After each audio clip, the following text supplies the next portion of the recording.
आज हम लोग यहाँ जिस टॉपिक पे चर्चा करेंगे वह आज का हमारा टॉपिक है दक्कन में मुगलों का आगमन। तो आज हम लोग इसे समझने का प्रयास करेंगे कि दक्कन में मुगलों का आगमन, मुगलों का आगमन कैसे होता है। सल्तनत के संदर्भ में तो हम लोगों ने पढ़ा है, लेकिन दक्षिण भारत में मुगलों का आगमन कैसे हुआ, आज इसे हम लोगों को देखना है, इसे हम लोगों को समझना है। बच्चों आप देखो, दक्षिण भारत में एक बहुत ही ऐतिहासिक लड़ाई लड़ी जाती है और वह है तालीकोटा का युद्ध, जो 1565 ईस्वी में होता है। इस तालीकोटा के युद्ध में हुआ क्या था, क्योंकि दक्षिण भारत में सल्तनत शासन काल के समय वहां पे दो साम्राज्य स्थापित हुए थे, वह भी आपको मोहम्मद बिन तुगलक के शासन काल में ही। सबसे ज्यादा साम्राज्यिक विस्तार भी उसी के शासन काल में हुआ था और वहां पे विजयनगर और बहमनी, यह दो साम्राज्य स्थापित हुए थे। यह बहुत ही प्रीलिम्स के संदर्भ में बहुत महत्वपूर्ण है। तो मोहम्मद बिन तुगलक के समय ही विजयनगर बहमनी साम्राज्य स्थापित हुआ। 1336 में विजयनगर साम्राज्य की स्थापना होती है और 1346 ईस्वी में बहमनी साम्राज्य स्थापित होता है। अब जब विजयनगर साम्राज्य की स्थापना हुई तो आगे चलकर उस साम्राज्य के अंतर्गत भी कुछ अयोग्य शासक आते हैं, तभी तो साम्राज्य का पतन होता है। और उस समय जो शासक था वह था सदाशिव राय, विजयनगर साम्राज्य का। विजयनगर साम्राज्य में अलग अलग राजवंशों का शासन था, जिसमें हम लोगों ने पढ़ा है कि कैसे आपको वहां पे हम लोग देखते हैं कि संगम वंश, सालुवा वंश, तुलुवा वंश, उसके बाद आरवीडू वंश, तो अलग अलग वंश के शासक वहां पे रहते हैं। 1565 में वहां का शासक था सदाशिव राय। तो दूसरी ओर जो बहमनी साम्राज्य था, उस बहमनी साम्राज्य के विभाजन पे भी कुछ स्वतंत्र राज्य स्थापित हुए थे, जिसमें 3 राज्य बहुत महत्वपूर्ण थे। एक अहमदनगर, दूसरा आपको बीजापुर और तीसरा गोलकुंडा। ऐसे बीदर और बरार भी थे। तो यह आपको दक्षिण के 3 महत्वपूर्ण राज्य थे। कौन कौन? अहमदनगर, बीजापुर और गोलकुंडा। अहमदनगर पहले, इसे हम लोग समझेंगे तब जाकर वहां पे समझ पाएंगे सही से। तो अहमदनगर, बीजापुर और गोलकुंडा, यह हमने बतलाया कि दक्षिण के 3 समृद्ध राज्य थे। जो बहमनी साम्राज्य के जब विघटन होता है तो उसी पे एक स्वतंत्र राज्य स्थापित होते हैं। उधर हम लोग देखें तो यह किसके, यानी इन राज्यों का बहमनी साम्राज्य के विघटन के बाद, बहमनी साम्राज्य के विघटन के बाद, विघटन के बाद अब यह भी राज्य जो हैं, इनमें भी क्या हो रहा है, तो इनमें भी आपसी संघर्ष चल रहा है। क्या चल रहा है? आपसी संघर्ष। तो एक तो यह कारण होगा दक्षिण भारत में मुगलों के जाने के पीछे, इस आपसी संघर्ष। दूसरा आप देखो तो बहमनी साम्राज्य में ही हम देखते हैं कि मराठों को सेना के रूप में नियुक्त किया जाता था। मराठा सैनिक, यानी वहां पे अलग अलग धर्म जरूर था, धर्म पर आधारित राज्य थे, जैसे बहमनी और विजयनगर हिंदू राज्य, तो बहमनी मुस्लिम राज्य। लेकिन विजयनगर में भी मुस्लिम सेनाओं को नियुक्त किया जाता था और बहमनी में भी हिंदू सेनाओं को नियुक्त किया जाता था।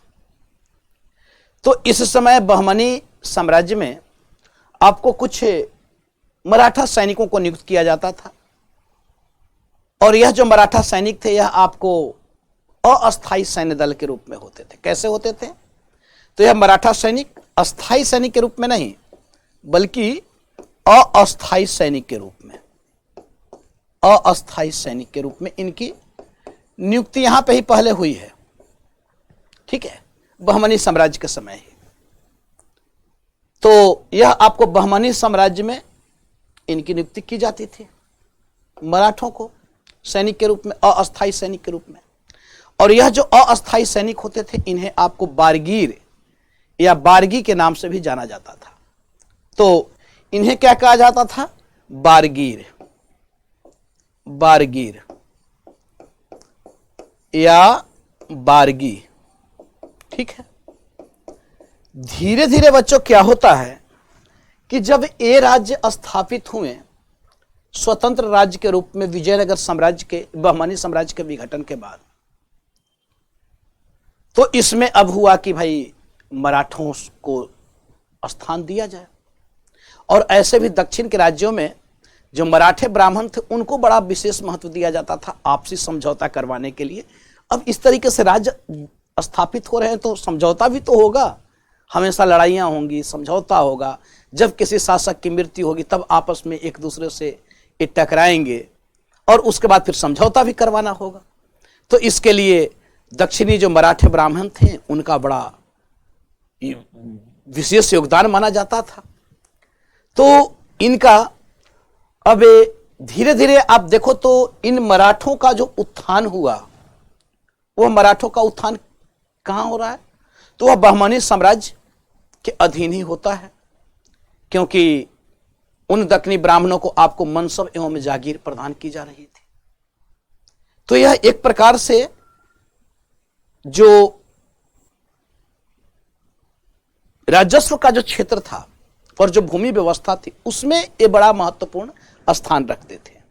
जैसे आप उत्तर भारत में देखते हो ना राजपूतों का, तो ठीक कुछ उसी प्रकार का दक्षिण भारत में मराठों का भी धीरे धीरे करके इनका उत्थान होता है।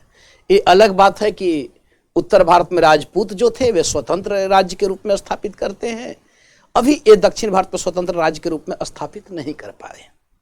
इसका मुख्य कारण यह था कि जहां राजपूतों में हम लोग देखते हैं कि वहां पे आपको राजपूत जो हैं वे कुलों में विभाजित थे, बहुत सारे कुल था, सिसोदिया वंश, तो कछवाहा वंश, परमार वंश, चौहान वंश, अलग अलग कुल है।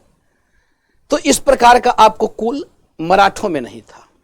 इनमें आपको कुल नहीं था तो अब कुलों के नेता भी नहीं होंगे, स्वाभाविक सी बात है। तो अब इनका जो उत्थान हो रहा था वह उत्थान आपको सैनिक योग्यता के बल पे इन मराठों का उत्थान हो रहा था। मैं क्या समझाना चाह रहा हूं उसे समझो। एक हमने बताया कि भाई यह स्वतंत्र राज्य हुए, कैसे मुगलों का आगमन, मैं वहां तक पहुंचाऊंगा। तो उसके लिए पहले तो आपसी संघर्ष इन राज्यों के बीच में हो रहा है। दूसरा हमने बतलाया कि अब दूसरा मराठे भी उभर रहे, कैसे?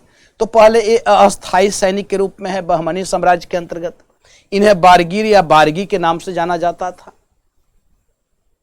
धीरे धीरे अब ये अर्थव्यवस्था से जोड़ते हैं, इनको जागीर दी जा रही है, मनसब दिया जा रहा है, और ये सब बहमनी साम्राज्य के अंतर्गत ही चल रहा है। इनका उत्थान आपको बहमनी राज्य के अधीन ही हो रहा है। लेकिन इनमें उत्तर भारत के राजपूतों की तरह स्थिति नहीं थी, क्योंकि ये कुल में विभाजित नहीं थे और इसलिए कुलों के इनका नेता कोई नहीं था। तो ये अपनी सैनिक योग्यता के दम पर ही इनका उत्थान होता था। और दूसरी ओर ये अपनी वफादारी बदलने के लिए हमेशा तैयार रहते थे। जो इनको संतुष्ट कर दे उसकी वफादारी हो जाया करते थे। यह तो इन्हें विरासत में ही प्राप्त था। अब 16वीं सदी के मध्य से जब इन राज्यों का उद्भव हुआ, बहमनी साम्राज्य का विघटन होता है, विजयनगर साम्राज्य भी समाप्त हो जा रहा है। क्योंकि इधर हम लोग थोड़ा सा समझें तो दूसरी ओर हम लोग देख रहे हैं तो एक तरफ बहमनी साम्राज्य है तो इधर विजयनगर साम्राज्य था, विजयनगर साम्राज्य। अब विजयनगर साम्राज्य का भी पतन हुआ कब? तो 1565 ईस्वी में एक बहुत ही निर्णायक लड़ाई लड़ी जाती है जो आपको कहा जाता है इतिहास प्रमुख है। यह भी तालीकोटा का युद्ध है। तालीकोटा का युद्ध, जैसे पानीपत का युद्ध आप देखते हो ना, तो ऐसे ही दक्षिण भारत का यह युद्ध है, तालीकोटा का युद्ध। बहुत महत्वपूर्ण है। अगर विश्व के, भारत के महत्वपूर्ण ऐतिहासिक युद्धों की बात की जाए तो उसमें तालीकोटा का युद्ध भी बहुत महत्वपूर्ण है। 1565 का हमेशा प्रश्न पूछता है इसको। कभी कभी वनीहट्टी, क्योंकि तालीकोटा नामक स्थान पर वनीहट्टी, यह युद्ध जो हुआ था वनीहट्टी नामक स्थान पर हुआ था, तो इसे वनीहट्टी का युद्ध भी कहा जाता है। तो इसको लेकर कंफ्यूजन ना हो इसलिए मैंने लिख दिया। तो यह वनीहट्टी का युद्ध है।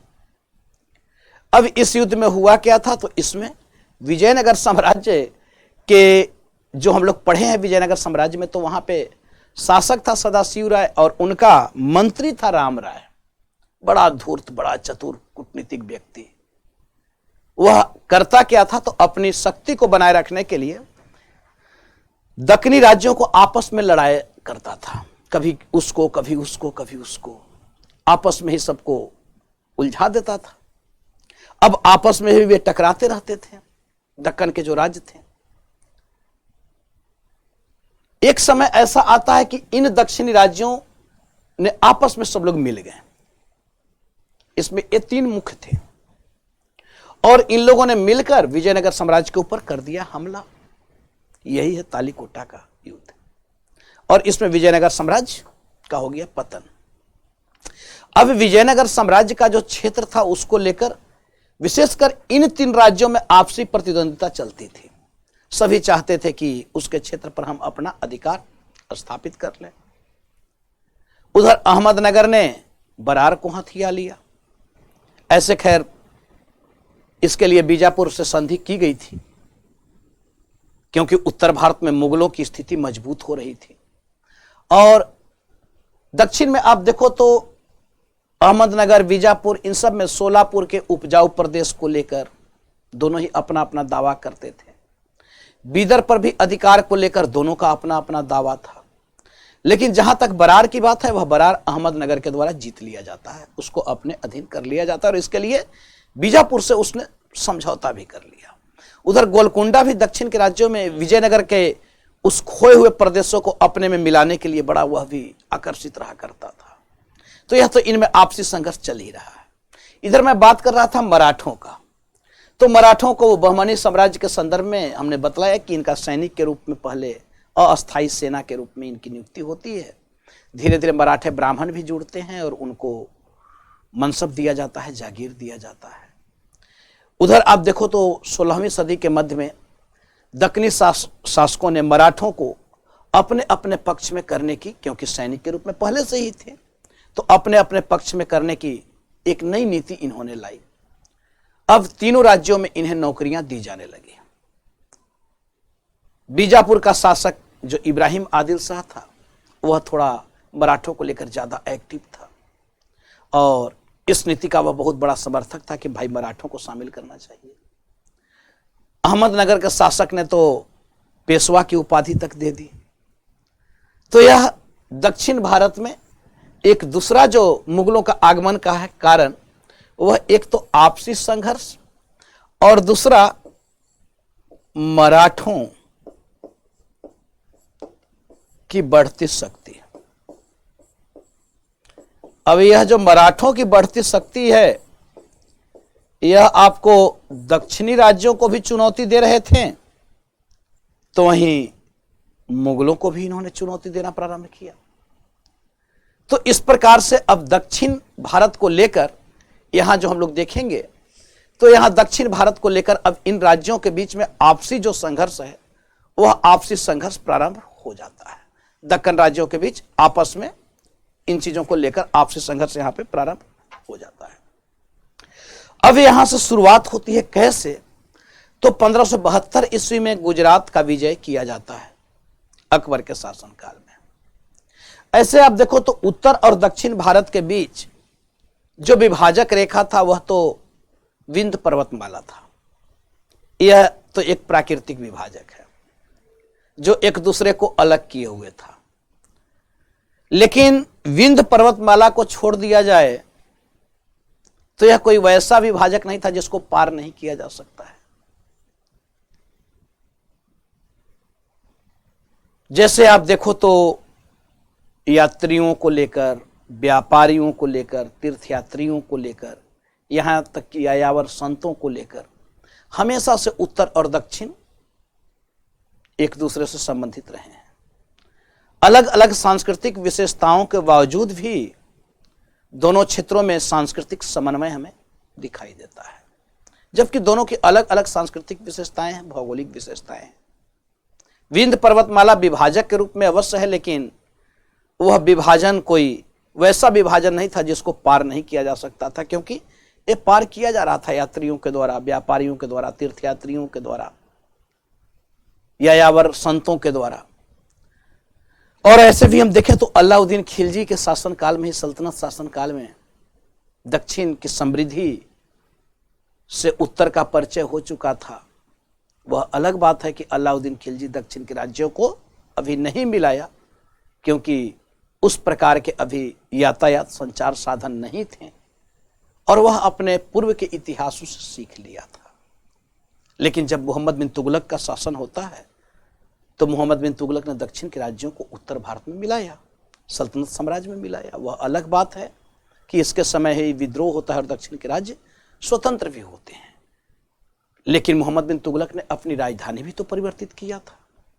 अब राजधानी परिवर्तित किया तो संचार व्यवस्था को स्थापित किया होगा, यातायात सुविधाएं स्थापित की गई होंगी। अब व्यापारिक सांस्कृतिक संबंध और मजबूत हो गए थे। लेकिन जब सल्तनत का पतन होता है तो सल्तनत के पतन होने के बाद सूफी और यानी सूफी मत जो है, जब सल्तनत का पतन होता है तो सल्तनत के पतन होने के बाद सूफी मत आपको जो इस्लाम धर्म के ही एक प्रकार से हमने बतलाया भी है कि कैसे वे साम्राज्य को और सुदृढ़ करते हैं। एक तरफ इस्लामी शासक तलवार के दम पर, तो सूफी अपने विचारों के माध्यम से दोनों ही इस्लाम को विकसित कर रहे, बढ़ा विस्तृत कर रहे थे। जैसे यूरोपीय शासक में आप देखें तो कूटनीति के माध्यम से, यह जैसे भी अंग्रेजों ने अपना आधिपत्य स्थापित किया तो उसके साथ साथ उनका धर्म भी तो था जो दूर दराज के क्षेत्र में वह लोगों को जोड़ रहा था। तो जब सल्तनत का पतन होता है उत्तर भारत में तो सूफी मत बहमानी शासक के दरबार में जाता है। स्वाभाविक सी बात है कि भाई लोग अपने धर्म को लेकर वैसे ही क्षेत्र में जाएंगे जहां पे उनको संरक्षण दिया जाए।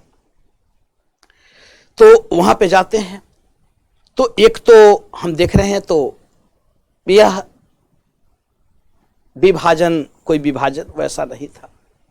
दूसरा देखा जाए तो राजनीतिक दृष्टि से भी, यानी एक हमने बतलाया कि सामाजिक सांस्कृतिक दृष्टि से भी उत्तर और दक्षिण कोई अलग नहीं था। भौगोलिक दृष्टिकोण से भी उत्तर और दक्षिण कोई अलग नहीं था, दिखता था, क्योंकि विंध्य पर्वतमाला सिर्फ भौगोलिक विभाजन किए हुए था, लेकिन वह भौगोलिक विभाजन था नहीं।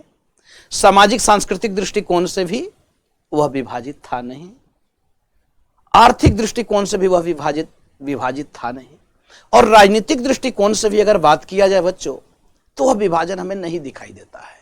जैसे गुजरात के शासक को आप देखो, मालवा के शासक को आप देखो, यहां तक कि उड़ीसा के शासक को देखो, हमेशा ही दक्षिण की राजनीति में ज्यादा प्रभावी नजर आते हैं। तो इस प्रकार से ना तो भौगोलिक विभाजन ना ही सांस्कृतिक विभाजन, ना ही आर्थिक विभाजन और ना ही राजनीतिक विभाजन कोई था उत्तर और दक्षिण को लेकर।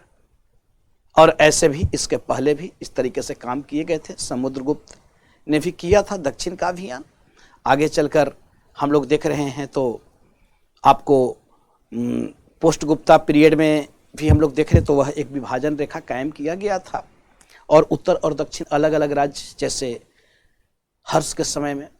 उसके बाद हम लोग सल्तनत शासन काल में देख रहे हैं तो अलाउद्दीन खिलजी हो, मोहम्मद बिन तुगलक हो, ये सब हम लोग यहाँ पे देख चुके हैं। तो ऐसा कोई विभाजन था नहीं। तो मुगलों के समय आखिर ऐसा क्यों होता? जब मुगल साम्राज्य भी उत्तर में सुदृढ़ होगा तो स्वाभाविक सी बात है कि वह साम्राज्यिक प्रसार करेगा और दक्षिण ही जाएगा। तो यहाँ पे 1572 ईस्वी में अकबर के द्वारा गुजरात अभियान किया जाता है।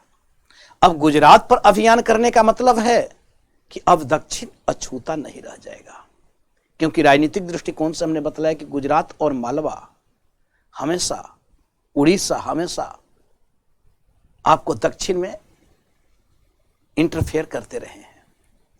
तो गुजरात, मालवा, उड़ीसा इंटरफेयर कर रहे हैं और वह मुगल साम्राज्य के अधीन वह क्षेत्र है।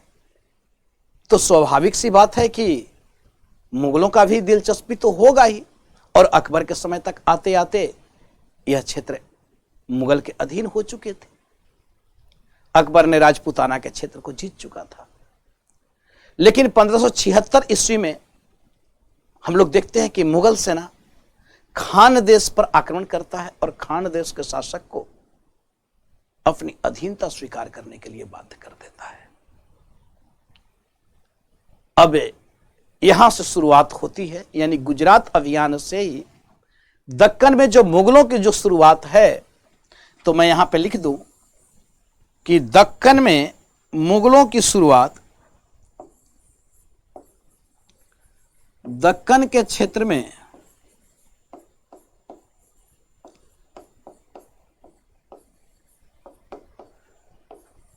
मुगलों की दिलचस्पी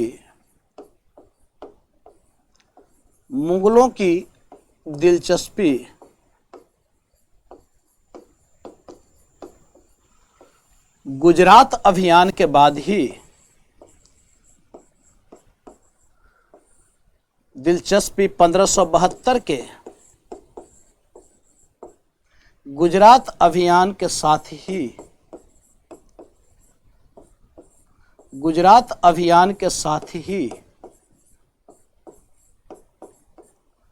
देखने को मिलने लगती हैं, देखने को मिलती हैं। दक्कन के क्षेत्र में मुगलों की दिलचस्पी गुजरात अभियान के साथ ही देखने को मिलता है, क्योंकि गुजरात, मालवा एवं उड़ीसा के शासकों का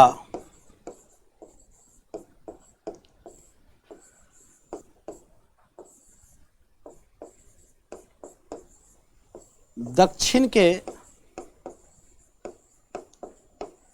राजनीति में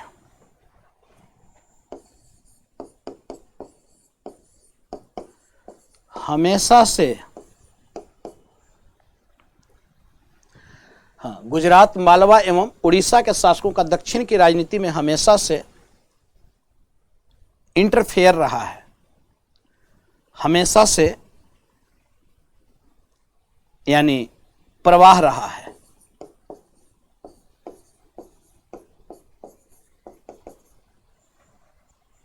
दखल अंदाजी रहा है। तो वह दखल अंदाजी रहा है। यही कारण है कि अब उत्तर और दक्षिण ना तो भौगोलिक आधार पर, ना आर्थिक आधार पर, ना राजनीतिक आधार पर, ना सांस्कृतिक आधार पर और ना ही धार्मिक आधार पर, सामाजिक सांस्कृतिक किसी प्रकार से विभाजित थे। दूसरी ओर आप देखो तो 1576 में हमने बतलाया कि भाई मुगल सेना खान देश पर आक्रमण करते हैं और खान देश को अधीनता स्वीकार करने के लिए बाध्य करते हैं। लेकिन इसी समय अकबर 1586 से लेकर 1598 ईस्वी तक, यह 12 वर्षों तक उत्तर की राजनीति, दक्षिण की राजनीति से अपने आप को विमुख कर लेता है। और यह उत्तर की राजनीति में भी विशेषकर उत्तर पश्चिमी सीमाओं को लेकर यह चिंतित होता है और यह 12 वर्ष तक लाहौर में अपना जीवन व्यतीत करता है। इधर आप देख रहे हो तो सांप्रदायिक संघर्ष और आपसी विवाद, यह भी अकबर को दक्षिण की राजनीति में, मुगलों को दक्षिण की राजनीति में इंटरफेयर करने के लिए उन्हें प्रेरित करता है। तो क्या क्या हमने बतलाया कि भाई यह जो सांप्रदायिक संघर्ष है और इनका जो आपसी विवाद है, यह सांप्रदायिक संघर्ष और आपसी विवाद, यह दोनों ही सांप्रदायिक संघर्ष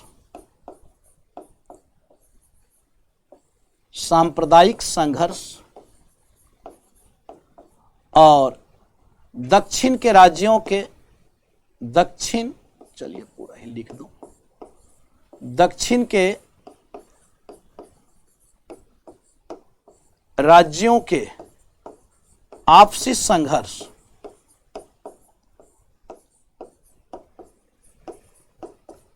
संघर्ष यह दोनों ही आप देखो तो ये दोनों ही क्या किए, तो मुगलों को आकर्षित किए, विशेषकर अकबर के संदर्भ में मैं बात कर रहा हूं, आकर्षित किया कि भाई दक्षिण को आप छोड़कर मत चलो। अब यहां पे आपके मन में यह प्रश्न उठ रहा होगा कि सांप्रदायिक संघर्ष क्या? तो यह जो सांप्रदायिक संघर्ष था दक्कन के राज्यों में, जो आपसी संघर्ष था अहमदनगर, बीजापुर, गोलकुंडा को लेकर, आपसी संघर्ष जिस प्रकार से दक्षिण के राज्यों में थे, बीदर बरार को लेकर, यह दक्कन एक प्रकार से धधकती हुई आग की तरह बन चुका था।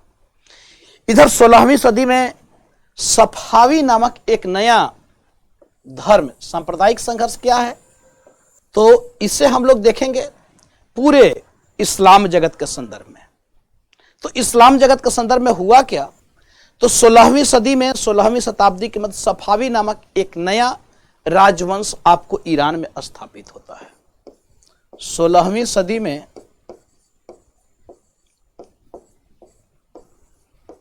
सफावी नामक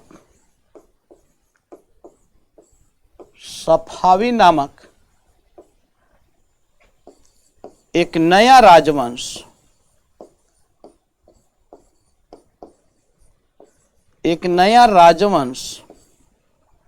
ईरान में स्थापित हुआ।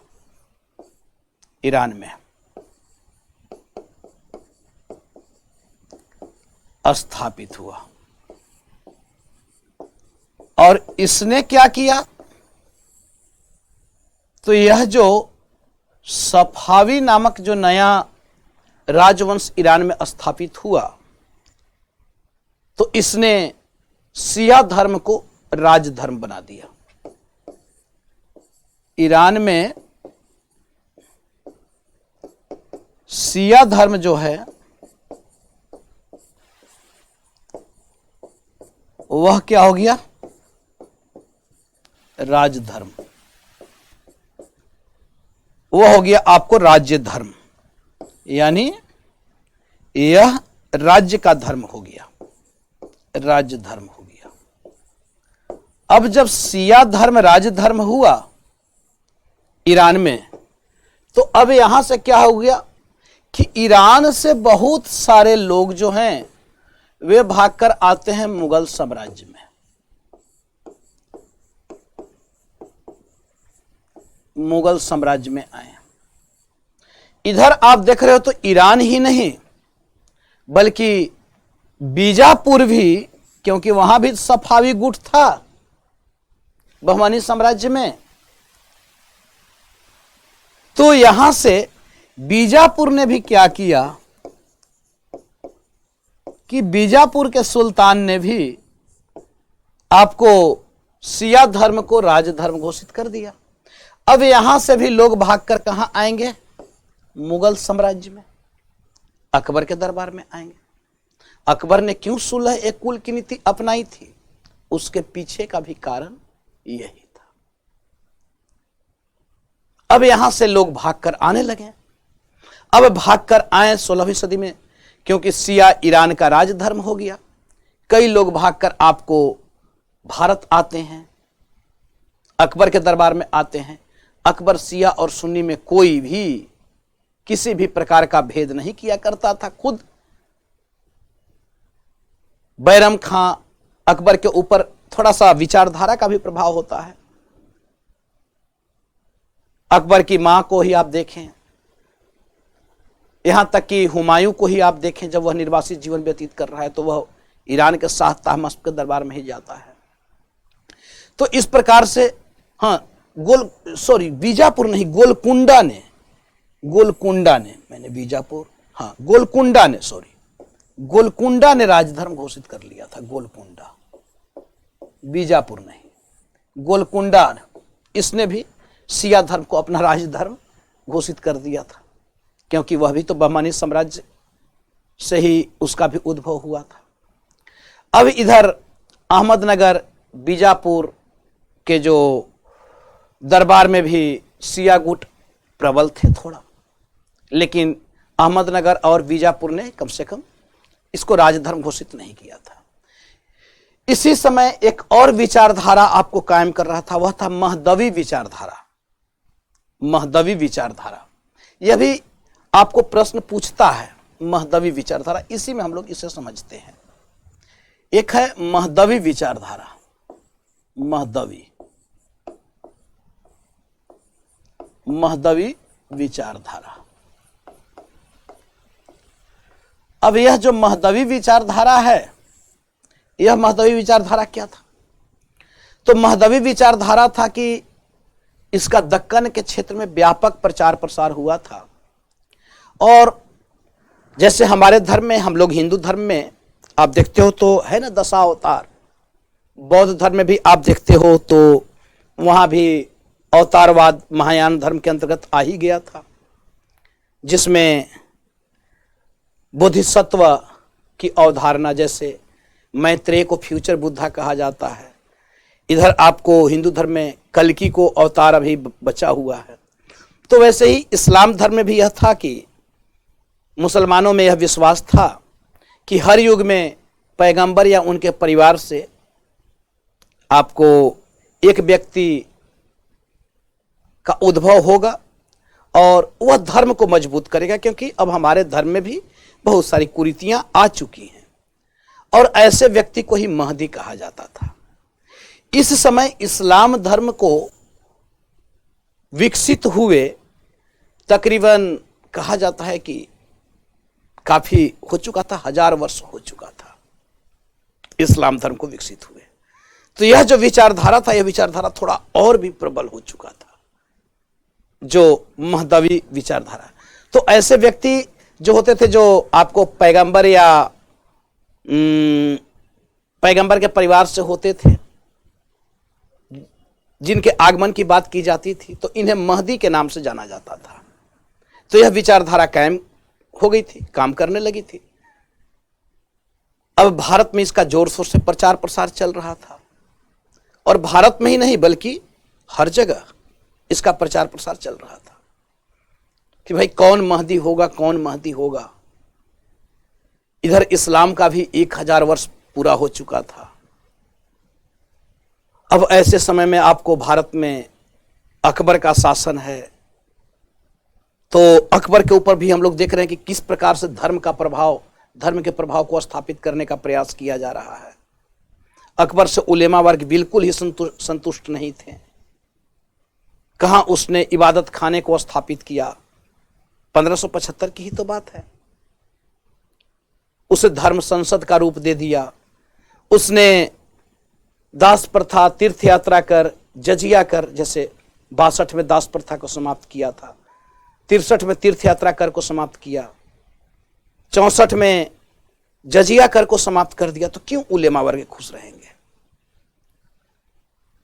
तो इस प्रकार से अकबर को लेकर भी थोड़ा वो था लोगों में, उलेमाओं में विशेषकर, इसके धार्मिक सहिष्णुता की नीति को लेकर लोग इसके विरोधी हो रहे थे। उलेमा चाहते थे कि पढ़ा लिखा है नहीं तो इसे अपने प्रभाव में रखा जाए ज्यादा से ज्यादा। तो इस प्रकार से यहां हम लोग देख रहे हैं। तो यह जो महदवी विचारधारा का जो मैं बात कर रहा था, तो इसी समय भारत में एक महदी आपको उद्भव होते हैं, और भारत में यह जो महदी उद्भव होते हैं सैयद मोहम्मद। यह सैयद मोहम्मद जो हैं, यह आपको 16वीं सदी में ही, 15वीं सदी में ही, 15वीं सदी के पूर्वार्ध में इनका जन्म जो हुआ था वह जौनपुर में हुआ था। तो इस्लाम का जब 1000 वर्ष होता है तो सैयद मोहम्मद बोलते हैं, यह जौनपुर के रहने वाले थे सैयद मोहम्मद। कहाँ का?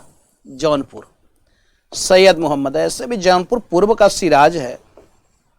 तो सैयद मोहम्मद इन्होंने क्या कहा? इन्होंने अपने आप को क्या घोषित कर दिया? महदी घोषित कर दिया। महदी। यह कहां के थे? जौनपुर के थे। यह जौनपुर के थे। सैयद मोहम्मद जौनपुर के थे। इन्होंने अपने आप को महदी घोषित किया और समस्त क्षेत्र का इन्होंने दौरा किया, पूरे भारतीय क्षेत्रों का दौरा किया, विश्व के अन्य इस्लामी क्षेत्रों का दौरा किया। तो एक तरफ तो यह घटना घटित हो रही, दूसरी तरफ आप देख रहे हो तो जो परंपरावादी जो मुसलमान थे, जो ट्रेडिशनल जो चले आ रहे थे, वे महदी विचार को भी उतने ही खिलाफ थे जितने कि वे शिया मत के खिलाफ थे। वे महदी को नहीं मानते थे। जो सुन्नी जो थे वे कहां महदी को मानते थे, वे परंपरावादी थे।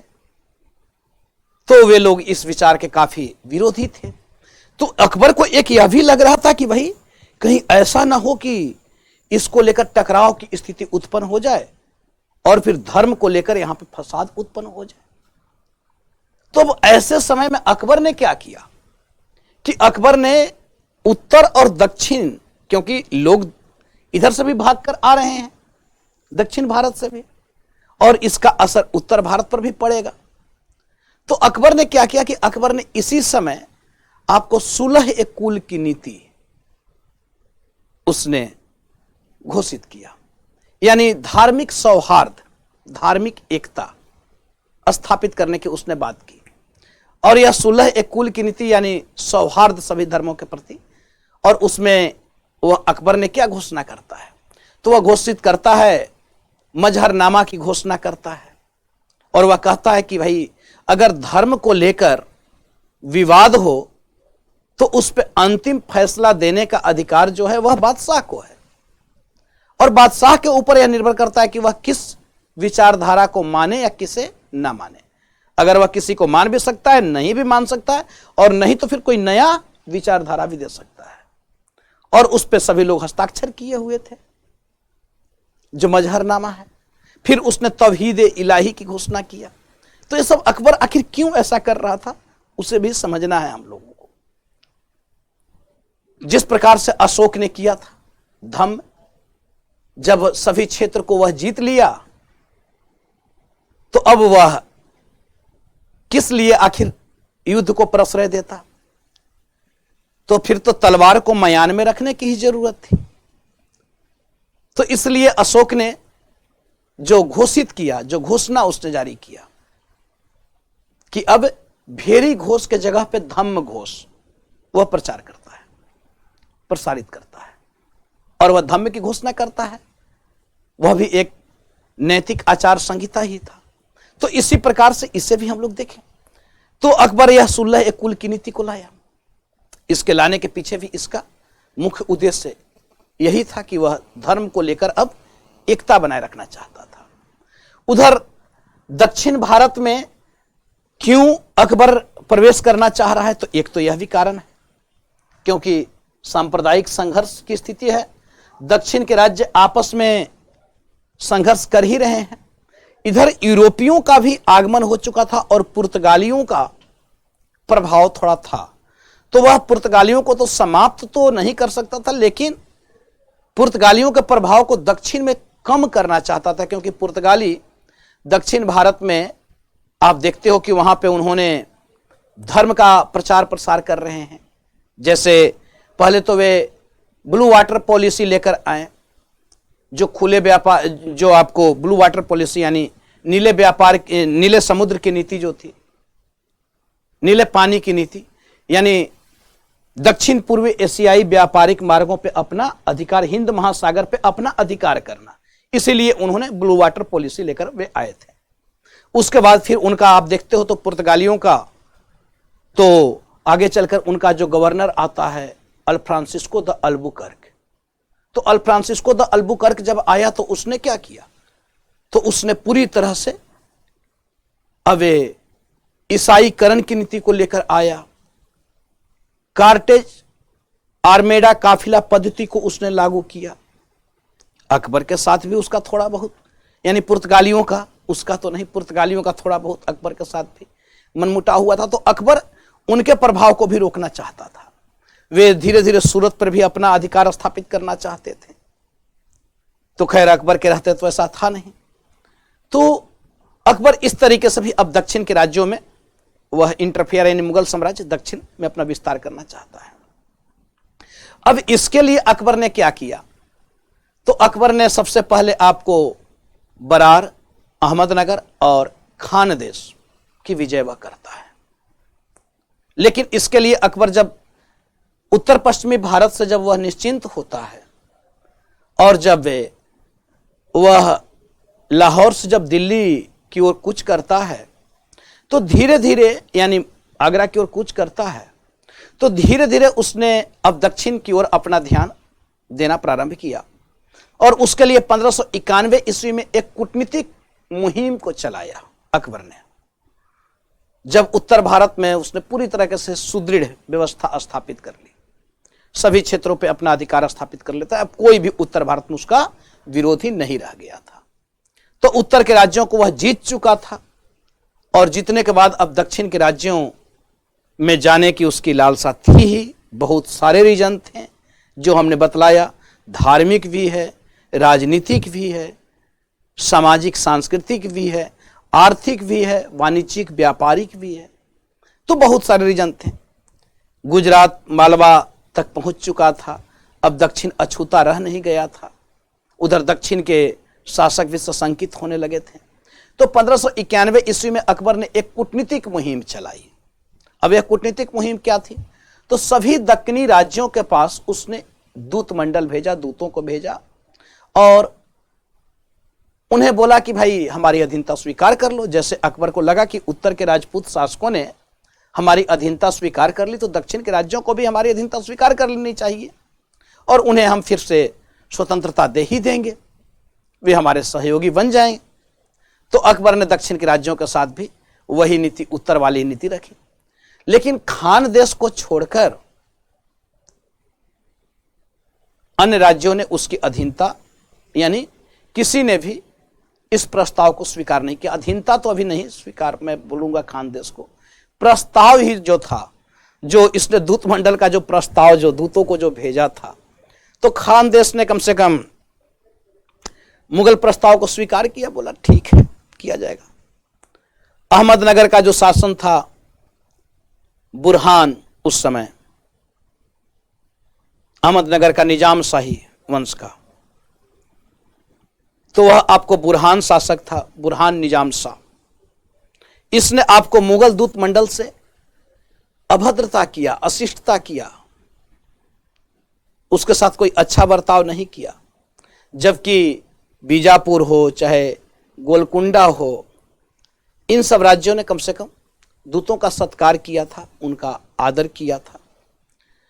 अब 1595 ईस्वी में आगे चलकर बुरहान की, अब अकबर तो उसी समय से, क्योंकि हमने बतलाया कि राजनीतिक कारण में अब अकबर चाहता था कि जिस प्रकार से उत्तर के राज्य हमारे अधीनता को स्वीकार कर लिए, जिस प्रकार से राजपूत राज्य हमारी अधीनता को स्वीकार कर लिए, उसी प्रकार से अब दक्षिण के राज्य भी हमारी अधीनता को स्वीकार करें, और इसके लिए इसने 1591 ईस्वी में इसने दूत मंडल भी भेजा था। लेकिन इस दूत मंडल को सिर्फ खान देश के राज्य ने स्वीकार किया था और मुगलों की अधीनता स्वीकार करने की उसने बात भी की थी। लेकिन अहमदनगर के शासक के द्वारा जो बुरहान निजाम शाह था, उसके द्वारा अकबर के दूत को अपमानित किया गया था। तो इससे भी अब दक्षिण में मुगलों का प्रभुत्व तो बढ़ना ही था, दक्षिण भारत की ओर अभियान तो करना ही था। दूसरी ओर गुजरात मालवा जीत चुके थे, उड़ीसा जीत चुका था, और इन सब राज्यों के द्वारा पहले भी इंटरफेयर किया जाता था। तो इसलिए अब दक्षिण कोई अलग आपको राज्य के रूप में रह नहीं गया था। तो यहां से अब 1595 में हम देखते हैं कि बुरहान निजाम शाह की मृत्यु हो जाती है, और बुरहान निजाम शाह की मृत्यु होते ही सरदारों के बीच आपसी जो गुटबाजी है, वह आपसी गुटबाजी दक्षिण के राज्यों के बीच प्रारंभ हो गई। अब जो सरदार हैं दक्षिण के राज्य हैं, वे आपस में ही एक दूसरे के वो होते हैं। इधर जो बीजापुर का जो शासक था इब्राहिम आदिल शाह, वह भी आपको अहमदनगर के इस उत्तराधिकार की लड़ाई में यहां पे आपको थोड़ा सा इंटरफेयर करने लगता है। इधर आप देखते हो कि अहमदनगर में जो समर्थन जो दिया जा रहा है, वह आपको बुरहान को समर्थन दिया जा रहा है। तो बुरहान को समर्थन इसलिए दिया जा रहा है, हाँ, बहादुर को, बुरहान का जो पुत्र था बहादुर, तो बहादुर को आपको समर्थन दिया जा रहा है। इधर बुरहान की जो बहन थी, वह बुरहान की बहन थी आपको चांद बीबी, जिसकी शादी हुई थी बीजापुर में, बीजापुर के पूर्व सुल्तान से, जिसकी मृत्यु हो चुकी थी। और यह चांद बीबी आपको अहमदनगर की ही थी। अब चांद बीबी वहां से आती है, और चांद बीबी आने के बाद वह चली आती है क्योंकि उसका भतीजा जो था, वह भतीजा आपको अल्पवयस्क था, इसलिए वह अपने भतीजे को संरक्षण देने चली जाती है, राजनीतिक संरक्षण देने। और धीरे धीरे ऐसे भी चांद बीबी बहुत ही राजनीतिक रूप से एक्टिव महिला थी, और बहुत दिनों तक वह राजनीतिक रूप में सक्रिय रही थी। बीजापुर में इब्राहिम आदिल शाह द्वितीय के पूर्व 8-10 महीनों तक शासन संचालन भी की थी। तो चांद बीबी से भी संबंधित प्रश्न पूछता है। यह चांद बीबी आपको अहमदनगर की थी, जिसकी शादी बीजापुर के सुल्तान से हुई थी, और यह बुरहान निजाम शाह की यह बहन थी। तो जब बुरहान की मृत्यु हुई, और बुरहान की मृत्यु होने के बाद उसका जो पुत्र है, बुरहान का जो पुत्र, वह जब आपको शासक बनता है बहादुर निजाम शाह, तो बहादुर को यह संरक्षण देने चली जाती है अहमदनगर। और अहमदनगर जब संरक्षण देने जाती है, तो उसी समय मुगलों ने आपको आक्रमण किया। इस समय क्योंकि गुजरात के सूबेदार उस समय शाहजादा मुराद था, और शाहजादा मुराद और अब्दुल रहीम खान खाना के नेतृत्व में अकबर के द्वारा अहमदनगर पर आक्रमण करने के लिए भेजा जाता है, क्योंकि अहमदनगर के शासक ने पहले ही आपको किया था।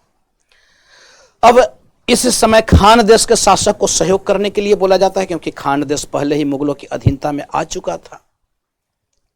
और जब खान देश आया, तो अब खान देश को लेकर अन्य जो दक्षिण के राज्य थे, वे बड़ा ही थोड़े संकुचित हो जाते हैं। उनको लगता है कि अब मुगलों का दक्षिण में पांव जम चुका है, इनके पांव को यहां से उखाड़ना चाहिए, क्योंकि अब धीरे धीरे ये दक्षिण की राजनीति में हस्तक्षेप करेंगे और फिर हमारी आपसी संघर्ष का फायदा उठाएंगे। तो इसलिए चांद बीबी के अहमदनगर के ऊपर जब आक्रमण किया जाता है, जब इसके द्वारा आपको मुराद और अब्दुल रहीम खान खाना के नेतृत्व में, तो चांद बीबी अपने भतीजे को लेकर वह किले में कैद हो जाती है, किले को बंद कर लेती है। 4 महीने तक घेराबंदी किए रहते, मुगल सेना घेराबंदी किए रहते हैं। अंत में मुगल और चांद बीबी के बीच समझौता होता है, दोनों पक्षों में समझौता किया गया, जिसके अनुसार बरार का जो क्षेत्र था, वह बरार आपको मुगलों को दे दिया गया। अब जब बरार मुगलों को दिया गया, तो बरार मुगल के हाथों में आते ही दक्षिण के राज्यों में हड़कंप मच गया, क्योंकि बरार पर अधिकार हो जाने से अब मुगलों का दक्षिण में पैर जमाने की जो जगह थी वह मिल गई थी। यह दक्षिण के राज्यों को चिंता में डाले हुए था। बीजापुर, गोलकुंडा, अहमदनगर, इन तीनों राज्यों ने मिलकर, इनके सेनापति ने मिलकर मुगलों के साथ एक घमासान लड़ाई किया। और इस लड़ाई में जो 1597 ईस्वी में इन तीनों की संयुक्त सेनाओं को कम सैनिक होने के बावजूद भी मुगलों के द्वारा इन्हें पराजित कर दिया जाता है। तो इस प्रकार से इनकी पराजय होती है। अब मुगलों ने अहमदनगर पर फिर से घेरा डाला, और जब फिर से घेरा डाला तो चांद बीबी से समझौते के लिए फिर से बातचीत शुरू होती है। परंतु एक विरोधी गुट ने इसे पर धोखेबाजी का इल्जाम लगाकर चांद बीबी पर कि यह चांद बीबी ने ही धोखेबाजी की है, और अहमदनगर का ही विरोधी गुट ने चांद बीबी को मार डाला। यह चांद बीबी सबसे योग्य महिला थी जो मुगलों को रोक सकती थी। यहां से मुगलों का अब एंट्री होता है। अहमदनगर पर मुगलों के द्वारा प्रबल आक्रमण किया जाता है और उस पर कब्जा कर लिया जाता है, अधिकार कर लिया जाता है, और वहां का शासक बहादुर को ग्वालियर के किले में कैद कर लिया जाता है। अब समस्या यह उत्पन्न हुई कि भाई अब अहमदनगर की ओर से कौन संधि करे। समस्या इसको लेकर थी, क्योंकि जो बहादुर निजाम शाह था उसको तो ग्वालियर के किले में कैद कर लिया गया था। बालाघाट का क्षेत्र भी आपको मुगल साम्राज्य में मिला लिया गया था। अहमदनगर में एक मुगल रक्षा वाहिनी तैनात कर दी जाती है। तो ये सब 1600 ईस्वी के आसपास ये सारी घटनाक्रम को घटित किया जा रहा है। अब बहादुर निजाम शाह बंदी है। खानदेश को मुगल साम्राज्य में आगे चलकर 1601 ईस्वी में खानदेश जो है वह उसे आपको मुगल साम्राज्य में मिला लिया जाता है। और मुगल साम्राज्य में मिलाने के बाद अब मुगलों के द्वारा यानी अकबर के शासनकाल में जो अकबर का अंतिम जो सैनिक अभियान है वह है असीरगढ़ का अभियान, जो दक्षिण भारत की अब एंट्री पॉइंट है। तो यह 1601 ईस्वी में अभियान किया जाता है। असीरगढ़ पर अभियान करने के बाद अकबर के द्वारा अपने बेटे, उस समय सलीम का विद्रोह होता है, और वह सलीम के विद्रोह को नियंत्रित करने आता है। वह उत्तर की ओर लौट आता है, जिसके कारण दक्षिण के राज्यों को थोड़ा सा मौका मिलता है। इधर आपको बीजापुर के साथ बिना समझौता किए वह समस्या का अस्थायी समाधान निकाल नहीं सकता था। अकबर जानता था कि इसके लिए बीजापुर के साथ समझौता करना पड़ेगा, क्योंकि जो राज बहादुर था, जो राजा बहादुर निजाम शाह था, उसको तो ग्वालियर के किले में कैद किया गया था। इसलिए बीजापुर के साथ समझौता करना जरूरी था। बीजापुर के सुल्तान पर दबाव बनाया जाता है। बीजापुर के सुल्तान आदिल शाह द्वितीय ने अपनी बेटी का विवाह दानियाल से किया, जो अकबर का ही पुत्र था। और लेकिन यह विवाह बहुत लंबा समय तक नहीं रह पाया। 1602 ईस्वी में ही दानियाल अत्यधिक शराब पीने के कारण दानियाल की मृत्यु हो जाती है, और यह जो संबंध था वह संबंध भी बहुत अच्छा नहीं हो पाया। उधर अकबर का जो पुत्र, अब केवल एक ही जीवित पुत्र था, वह था जहांगीर, और उसके द्वारा विद्रोह कर दिया जाता है। उसको ग्वालियर के किले में कैद किया जाता है। अकबर दक्षिण का अभियान को छोड़कर वह उत्तर की ओर आ जाता है। अब यहां तक अकबर की यह जो अंतिम विजय थी वह आपको 1601 ईस्वी में असीरगढ़ का किला था, जिसको अकबर के द्वारा जीता गया था। अब यहां से दक्षिण की शुरुआत हम आगे देखेंगे, और वह देखेंगे किस प्रकार से मलिक अंबर का दक्षिण भारत में उद्भव होता है, और फिर किस प्रकार से जहांगीर के शासनकाल में मराठे आते हैं, फिर शाहजहां के शासनकाल में कैसे संघर्ष होता है। तो उसको हम लोग नेक्स्ट पार्ट में उसे समझने का प्रयास करेंगे। तो आज के लिए बहुत बहुत धन्यवाद। थैंक यू आप सबों को।